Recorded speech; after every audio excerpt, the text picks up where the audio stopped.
자, 그러면 이제 건무로 넘어가 볼게요. 제 건무는 기록에서 굉장히 많이 나옵니다. 그래서 건무를 연구하는 학자들이 많은 이유는 뭐냐면 국문과에서도 많이 하고 있고, 그 다음에 무예하시는 분들 있잖아요. 뭐 수벽치기라든지 이제 그런 어떤 연구를 하시는 분들이 이 건무를 굉장히 많이 관심을 갖고 있어요. 이제 그 이유는 뭐냐면 역사에 학술적인 기록이 많아요. 건무가. 그거를 조금 더 저는 바로 말씀을 드리면 건무의 묘미는 반전의 드라마라고 해야 되나? 반전의 드라마야. 왜? 7세의 항창낭이라는 하랑이 굉장히 어린 소년이죠. 소년이 백제의 왕을 찔러 죽였다라는 것 자체도 어마어마한 극적 드라마를 형성을 할 뿐더러 이러한 어떤 군사적인 의미인가, 이건 군사적인 거. 왜냐하면 이때는 거의 뭐 삼국이 전쟁을 하고 있던 이 시기에 어린 그 신라의 하랑이라는 게 중요하다고 했죠. 하랑이라는 것이 굉장히 중요한 요소 중에 하나였는데 그 용기가 대단한 거죠. 백제의 왕 가까이 와서 그 왕을 쳤다라는 거는. 그런 어떤 반전의 드라마를 실질적으로는 조선에 누가 있냐, 항창낭을 대변했던 사람이 누구였냐 하면 예쁜 기생이었거든. 여자가 그 춤을 했단 말이에요. 얼마나 예쁘겠어요. 반전의 드라마지. 근데 그 춤 자체가 용맹스럽고 굉장히 그 춤 사위가 그 고난이도를 갖다가 형성을 하고, 그리고 마치 싸움 전쟁터에서 검투 같은 그 검사 그 뭐 무사라고 해야 되나요? 그런 어떤 모습들을 보여줬으니까 실질적으로 군용에서 입는 군사복을 또 입었고 굉장히 예쁘고 얼굴도 하얗고 얼굴도 조금만하고 했던 여자가 막 전립 쓰고 그다음에 옷 복장 군사 복장을 하고 아주 그 막 뛰고 뭐 접고 그다음에 뒤로 제끼고 이런 어떤 묘미의 어떤 춤을 보여줬으니까 반전의 드라마였기 때문에 인기가 많지 않았을까라는 생각을 합니다. 자, 보세요. 스토리 1, 2, 3, 4로 이제 본다면 이런 거 이제 외우지 마세요. 이런 거는 제가 이제 잘 안 내요. 문제. 옛날 이제 기록에 이제 기록을 뽑아보면 뭐라고 나와 있냐면 이게 원본이에요. 신라소년 항창낭이 칼춤으로 이름을 날려서 백제왕이 그를 불러가지고 야, 너 너무 잘 춘다. 너무 유명하더라. 너 한번 춤을 춰봐라고 했더니 춤을 춥니다. 백제왕 앞에서. 근데 칼로 이제 찔러 죽여요. 그러면서 결국은 신라 사람들이 그를 이제 애도하고 그의 용맹을 닮은 가면을 쓰고 춤을 췄다라는 조선 후기, 역사는 누구의 그거다? 후대의 기록이에요. 후대의 기록. 내가 내 당시에 내 전을 기록할 수 없고 내 미래를 할 수 없기 때문에 역사는 그 후대 사람들의 기록인데 이 조선의 신라의 그 기록을 남아있다라는 거예요. 자, 또 한 가지. 동경잡기도 마찬가지로 이게 다 지금 조선 후기의 기록이야. 쉽게 말하면. 근데 동경잡기에는 뭐라고 되냐면 이거는 민간인들의 기록이라고 이해하시면 돼요. 그러니까 우리 일반 사람들, 우리 서민들의 기록에서 건무지희라는 종목을 발견했어요. 이건 제가 이제 박사학위 논문 쓰면서 건무지희라고 해서 건무의 희극, 재미난 요소들이라는 거예요. 똑같습니다. 항창낭이 신라 사람인데 이제 전설이죠. 이때는 벌써 전설이 된 거야. 조선 후기에 신라의 기록을 썼으니 나이 7세의 백제의 시가로 들어와 칼춤을 추니 구경꾼이 담처럼 둘러쌌다.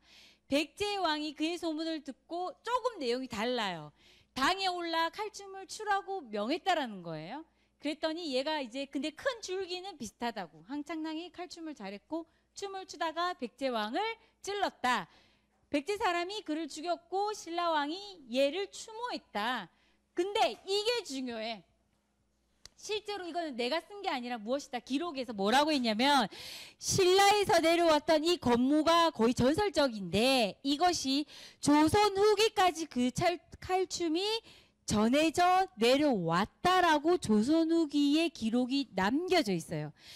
김윤지라는 현대에 사는 사람이 막연하게 건무가 신라에서부터 태어나서 조선 후기까지 전승되어 왔습니다라고 한 것이 아니라 기록에 의해서 칼춤이 전해져 내려왔다라고 얘기를 했다라는 거예요. 자, 칼춤이 조선 후기까지 전해 내려왔다. 무엇을 의미하냐? 무엇을 의미하는 것 같아? 우리가 이제 그 무용사를 배울 때 건무는 신라에서 발생을 해서 뭐 오늘날까지 전해져 왔던 춤이다라고 되게 우리는 막연하게 이걸 이해했잖아요. 근데 여기서 가장 중요한 부분은 뭐냐면 역사성. 정말 존재했구나라는 역사성을 알 수 있다는 거야. 막연하게 건무가 내려왔다라는 이론적으로 우리가 익히 들어왔던 부분들을 기록을 봤더니 그 기록, 조선 후기 그 기록에서도 인정했다는 거예요. 건무가 실제로 내려왔구나. 역사성을 여러분들이 이해를 하셔야 되고, 자, 효종은 조선 후기 왕이에요.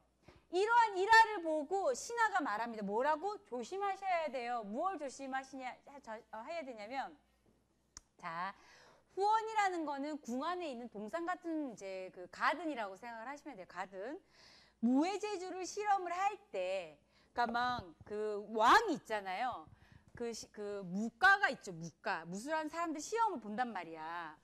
근데 이러한 옛날에 일들이 있었으니까 항창랑, 그러니까 이상진이라는 신하가 얘기를 합니다. 항창란 일화를 들면서 임금이 너무 가까운 곳에서 관람하는 것은 위험하다라고 얘기를 해주는 거예요. 조언을 해주는 거예요. 어차피 역사는 돌고 도니까. 그렇죠? 그러니까 계속 역사가 돌고 도니까 그런 어떤 일화들이 있으니까 조심하라. 그래서 이렇게 어떤 무의 시험을 볼 때 왕은 멀리서 보게끔 했겠죠. 자, 다산 정약용이 뭐라고 얘기했냐면, 이건 참 재미난 것 같아요. 자, 무자는 뭐예요? 무용 무자죠. 전통 사회에서는 거의 무용을 의미하는 게 용자를 안 쓴 거야. 용자를 쓴 거는 무엇이다? 근대 이후에 쓰는 용어다. 이 무용 무자를 쓰고 검자를 썼어요. 그거는 말 그대로 검을 들고 추는 춤인 거죠. 어떻게 보면. 검무, 편지 또는 책 편자예요. 쓸 편. 그 다음에 증자는 증여하다, 주다. 어떤 사람한테 미인, 이때도 미인이라는 단어를 썼겠지. 아름다운 여자에게. 그러니까 건물을 추는 어떤 그 건물을 추는 그 모습들을 글로 써가지고 그거를 미인에게 줬다. 근데 그 미인이 뭐 건물을 추는 여자인지 아니면은 정말 예쁜 여자인데 그 추는 거를 졌는지는 잘 모르지만 제가 생각했을 때는 그냥 그 같아요. 건물을 봤단 말이야. 정약용이 건물을 봤는데 그 건물을 추는 여자가 너무 예뻐. 무용수들이 너무 예뻐. 그래서 그 여자를 기록한 거를 다시 그 여자한테 주지 않았을까. 그런 어떤 생각을 해봅니다. 그래서 칼춤의 시를 지어서 미인에게 주었다. 그런 어떤 그 다산 정약용이 그렇게 하는데 그 시가 뭐냐면, 요거는 제가 제시를 안 했는데 한번 써보세요. 그 시가 뭐냐. 전해준 시가 써보세요. 한 칼은 땅에 두고, 한 칼은 땅에 두고, 한 칼로 휘두르니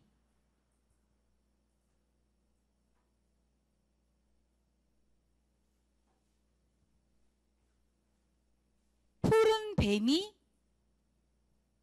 100번이나 가슴을 휘감는 듯. 요건 내가 물어봐야겠어.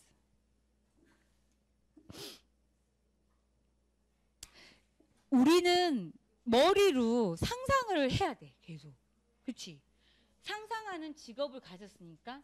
근데 상상은 미래의 가장 중요한 재산이 돼요.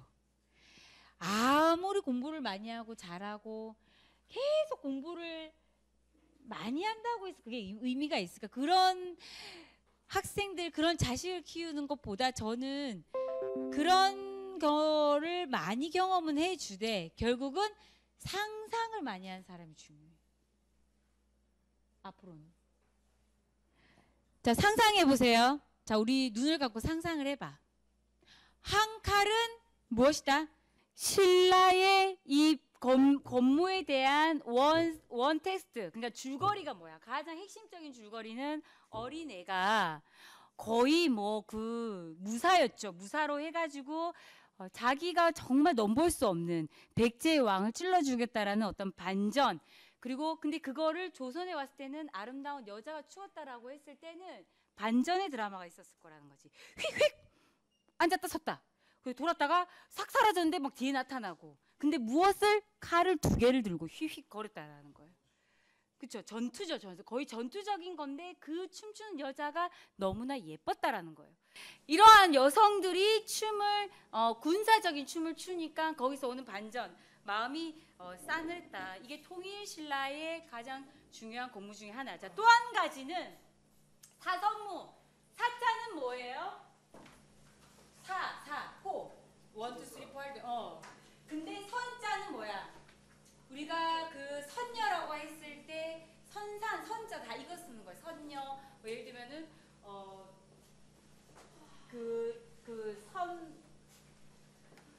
그러니까 선녀 또는 하늘에서 내려온 사람들에 대해서 신선시하다라고 얘기를 하잖아요. 선자를 써요. 그래서 4명의 하랑인데 굉장히 유명했나 봐요. 이 사람들이 금강산에 어떤 무대에서 즐겨 췄던 무용이라고 해서 4명이 추는 춤이에요. 이것이 고려를 지나서 조선에 와서 궁중으로 들어옵니다. 사선무. 그래서 사선무라는 글자. 여기 사선무.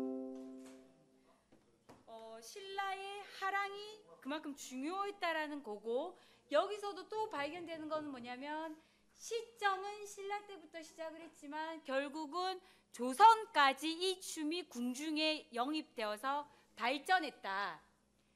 자, 전승이 있어요? 전승이 있어요. 그쵸? 그 다음에 분명히 기록이 남아있지 않고 그 다음에 춤의 어떤 모습이 남아있지 않았지만 변용이 됐을 거라고. 그거를 받아들이는 사람은 신라의 사람이 그대로 있어서 조선에 했던 게 아니라 사람이 바뀌니까 이 주체자가 바뀐다고. 사실 이게 춤의 묘미인 거예요. 춤은 내가 김윤지라는 사람이 신라의 사람이 다시 사선무를 췄을 때, 조선의 김윤지가 췄을 때 그는 내가 아니라고. 이미 주체자가 바뀌어. 춤추는 사람의 주체자가 바뀌는 거예요. 그래서 변용을 인정하는 거예요. 굉장히 철학적인 부분인데 춤은 변용을 인정한다고. 예. 춤이 임혜방 선생님이 춘 살풀이가 내가 똑같이 배운다라고 해서 내가 임혜방 춤을 추었다고 말할 수가 없다고. 실질적으로 전승은 했지. 춤의 가락, 춤의 패턴, 춤의 펠로우, 춤의 의상, 춤을 추고 있는 무구를 똑같이는 했으나 내가 추는 춤이 임혜방 춤이라고는 할 수 없다고. 그거는 한국 춤이든 현대든 발레든 변용을 인정한다고요. 하지만 그 줄기, 무슨 줄기? 임혜방 쌤은 이렇게 해서 이렇게 꺾기를 하더라는 거에 대한 전승의 맥을 인정을 유지는 한다고. 하지만 거기서 따르는 변용은 어떻다? 어쩔 수 없는 춤의 한계입니다. 자, 이런 발전된 모습을 보여주고 있다. 자, 또 한 가지 봅시다. 선유락. 자, 선자는 뭐예요? 우리가 선장, 그 다음에 뭐 선착장 할 때 선자, 대선자. 그 다음에 유자는 즐길 유. 그래서 유흥업소라고 얘기를 하는 거야. 즐기는 거야. 우리 좋아하지, 즐기는 거. 뭘로 각각 즐기는 거는 모르겠지만, 자, 결국은 뭡니까? 배 위에서 즐기는 락이라는 거예요. 그래서 선유락이라는 거예요. 선생님 지금 되게 이뻐요. 땡큐. 좀 이게 약간 아니. 네. 아까 선생님 무지개 핀다. 플러스 3점. 이게 지금 빔 프로젝트 종료 때문에 플러스 3점. 자, 그래서 선유락. 결국은 뭡니까, 여러분? 단어를 알면 내용을 조금은 이해할 수 있다, 없다? 이해할 수 있다는 거. 얼마나 예뻐요, 선유락. 배에서 즐기는 음악인 거예요. 뱃놀이인 거. 뱃놀이, 쉽게 말하면 뱃놀이. 그래서 자, 요거는 국립민속박물관의 국립중앙박물관 기록 그 기획 전시에서 이 선유락을 이미지를 한 거예요. 참 예쁘죠, 이거는. 그리고 실질적으로는 요렇게 이제 조선 마찬가지입니다. 신라의 귀족들이 뱃놀이를 할 때 발생된 춤인데 결국 조선의 궁중무용으로 기록이 돼 있다고. 뭡니까? 전승 있어요? 아까 말했던 전승 있니 없니? 없다고. 있지. 왜? 신라에 시작했던 신라의 어떤 귀족들이 췄던 춤이 고려를 지나서 조선의 춤으로 궁중무용으로 들어갔다고. 변형이 있었을까? 있었을 거라고 추정해. 신라의 춤 변용. 바뀌었다고 모양이. 변용. 네. 변용도 되고 변형도 되고. 근데 변형은 본질이 바뀌었다라는 의미도 있어. 변용. 그러니까 쉽게 말하면 뭐라고 얘기지? 김윤지라는 사람이 약간의 리모델링한 거는 변용이야. 변용. 근데 김윤지라는 사람이 완전 바뀌었어. 나의 뼈대와 본질을 잊어버릴 정도로. 그거는 변형. 변형인 거야, 형. 형태가 바뀐 거야. 근데 변형, 이렇게 하니까 쉽지? 우리 애들은 이런 거 좋아해. 자, 선유라 나왔어요. 통일신라 시대. 자, 또 중요한 거, 굉장히 중요합니다. 이게 중요하다라고 강조를 해도 부족할 정도로 중요한 처형무 얘기를 하겠어요. 울산이에요, 울산. 옛날에 따지면 그 울산에 엄청 이제 허강왕이 내려왔더니 물결이 너무 심한 거야. 그래서 신하한테 물어봤더니 여기 왜 이래? 이랬더니 이 지역에 절을 지으면 이 모든 이 문제들이 없어진다라고 해서 절을 지었어요. 절을 지었더니 이제 개운포라는 이름을 지어서 불사. 여기 또 나오죠. 불교 불자야. 사자는 그 집사자야. 자, 그렇게 했더니 무슨 일이 벌어졌냐면 조용해졌다고. 그랬더니 동해, 그 울산이 뭐예요? 동해안이라고 하잖아요. 동해 쪽에 있는 용이 기뻐하면서 너무 좋아하면서 7명의 아들을 거느리고 수레 앞에 나타났어. 그 중에 한 아들을 준 거야. 허강한테 줬어. 네. 그래서 그 중에 아들 한 명 이제 거의 뭐 이제 이런 형상을 뭐라고 얘기해야 되지? 이미 보낸 그걸 뭐라지? 어쨌든 줬어. 그리고 그 아들을 초용이라고 한 거예요. 그래서 집을 지었고 이제 뭐 이런 어떤 스토리 원 하나가 있어. 자, 또 한 가지. 정어를 원, 꽉 찼다고 해서 원자, 월 그 가장 중요한 자리라고 하는데, 자, 정월에 가장 큰 보름이 떴어. 그걸 뭐라고 그래요? 정월 대보름. 그렇지. 자, 정월 대보름 달이 아주 크게 이제 떴을 때 무슨 놀이라냐면 그 전날 밤에 아이들이 밤을 새워서 집 있죠, 집풀 같은 걸로 집을 만들어서 그거를 초용이라고 만든 거야. 그 집으로 인형을 만들어서. 그래서 그 초용 안에 동전을 넣어요. 동전을 넣어서 아이들이 밤을 새워서 문을 두드리고 이제 초용을 내놓으라고 한단 말이야.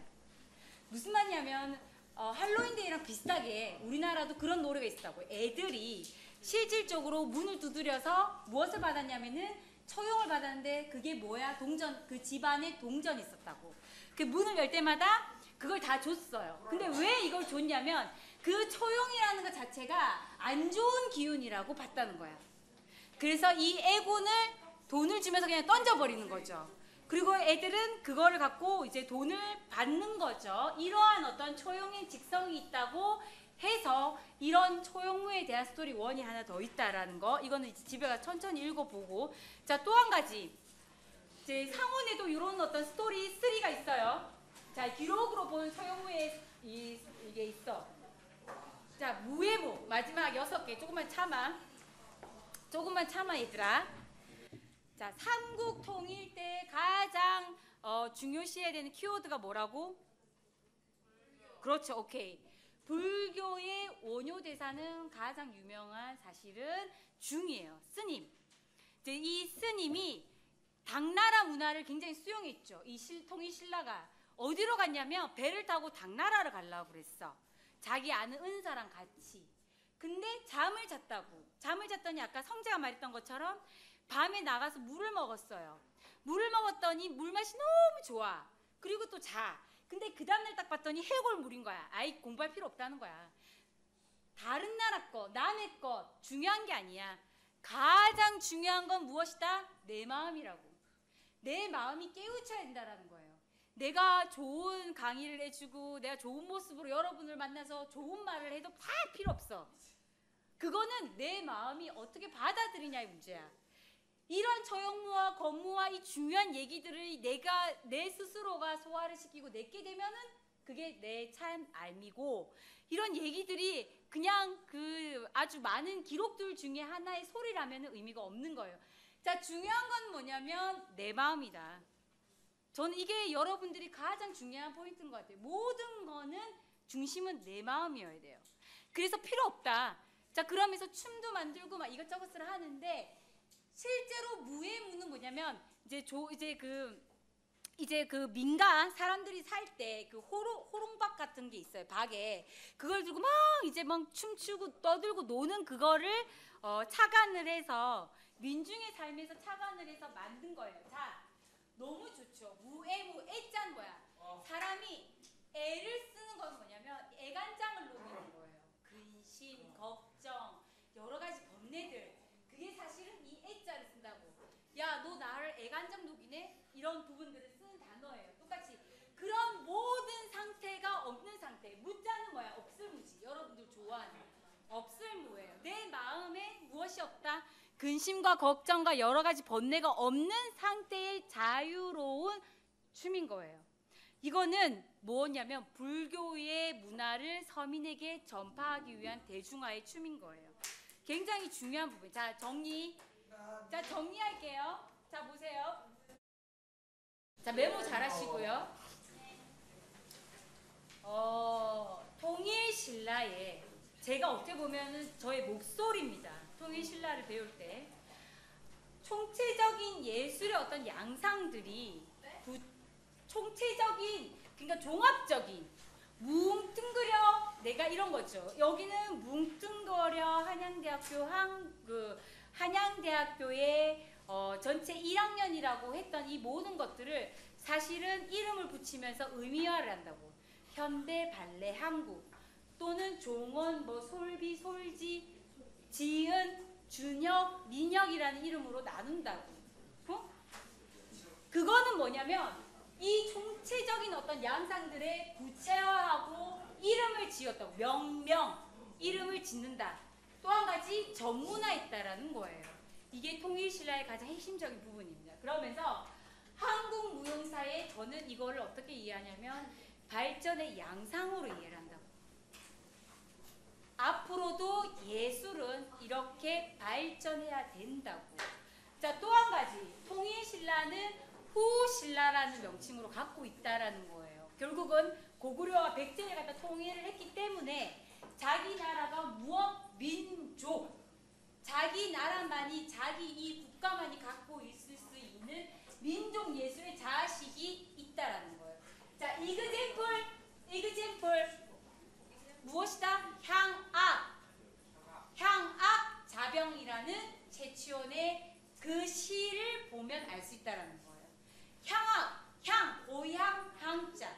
그래서 우리나라의 것, 우리나라 한국이라는 것의 음악, 우리 것, 내 것, 그게 뭡니까? 개인으로 본다면 정체성인 거예요. 정체성이고 그다음에 주체성인 거예요. 그런 우리 것을 만들어야 되겠다는 어떤 민족 예술에 대한 자부심. 자, 이 부분이 중요합니다. 한국 전통 공연 예술의 대표적인 작품을 탄생했던 시기로 추정할 수 있다. 자, 여기서 제가 질문 하나를 드릴게요. 자, 보세요. 잘 들어보세요. 한국 전통 예술 하나. 미안. 자, 1. 이것도 시험 문제 냈었어요. 자, 1. 잘 들어보세요. 자, 단어 1 하나. 한국 전통 하나. 자, 2.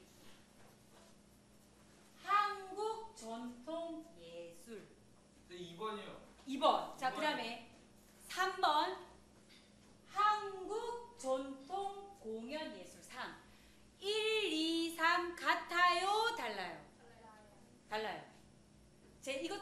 때 끝나고 나서 우리 학생들이랑 좀 디스커션을 했는데 달라요. 자, 1 다시. 1. 한국 전통. 2. 한국 전통 예술. 3. 한국 전통 공연 예술. 3. 저는 이거를 처용무와 건모를 한국 전통 공연 예술의 시작으로 봤다는 거예요. 왜?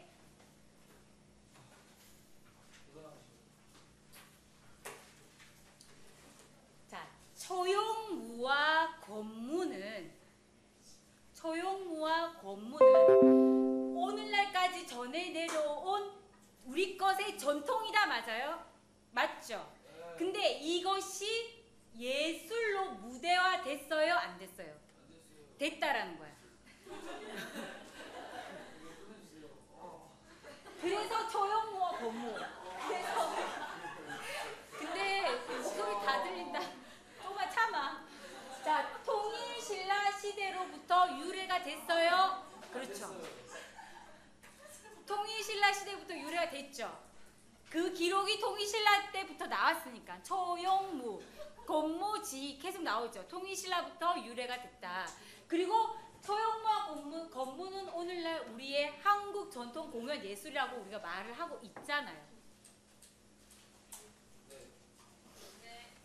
자, 그 다음에 보세요. 처용무는 고려 항악, 건무는 조선 후기 향악으로 궁중에 유입됐습니다. 자, 요게 제일 중요해요. 밑에 처용무와 건무는 역사성, 예술성, 학술성을 지닌 세계적인 무형유산이다. 자, 실제로 기록 스토리를 봤더니 기록에 있어 없어? 자, 그 다음에 얘네 둘의 탄생, 내가 태어난 날짜를 신라로 뒀단 말이야. 신라로 뒀는데 고려에도 나와, 조선까지 나와. 뭡니까? 살아 있어 없어? 역사적으로 존재했다는 거예요. 역사성 있어 없어? 있다라는 거. 그리고 이런 게 스토리 1, 2 식으로 사료에 있어 없어? 그게 학술성이에요. 자, 또 한 가지. 자, 또 한 가지. 자, 요거 필기하세요. 저도 이거는 못 썼는데. 자, 마지막. 처용무와 건무는 전승됐죠. 신라 때부터 태어났는데 이것이 고려와 조선 때부터 쭉 갔다. 전승됐다. 전승. 그 다음에 사람 대 사람으로 전달되는 부분이기 때문에 무엇이다? 변용. 변용. 그럼 변용이 아니잖아요. 이게 읽는 거랑 쓰는 거랑 틀리죠?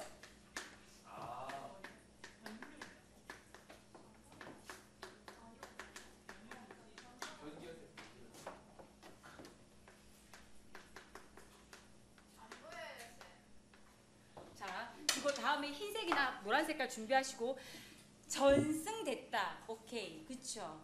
사람 대 사람. 김윤지가 했던 처용무, 내 신라의 김윤지가 쳤던 것과 성제가 고려 때의 성제가 처용무는 똑같은 처용을 보지 못하는 거예요. 사실은.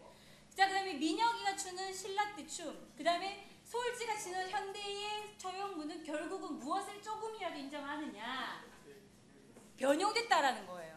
자, 그리고 그것이 결국은 오늘날의 무엇이었다? 한국 전통 공연 예술의 발전의 한 일면으로 볼 수 있다 없다? 있다라는 거예요.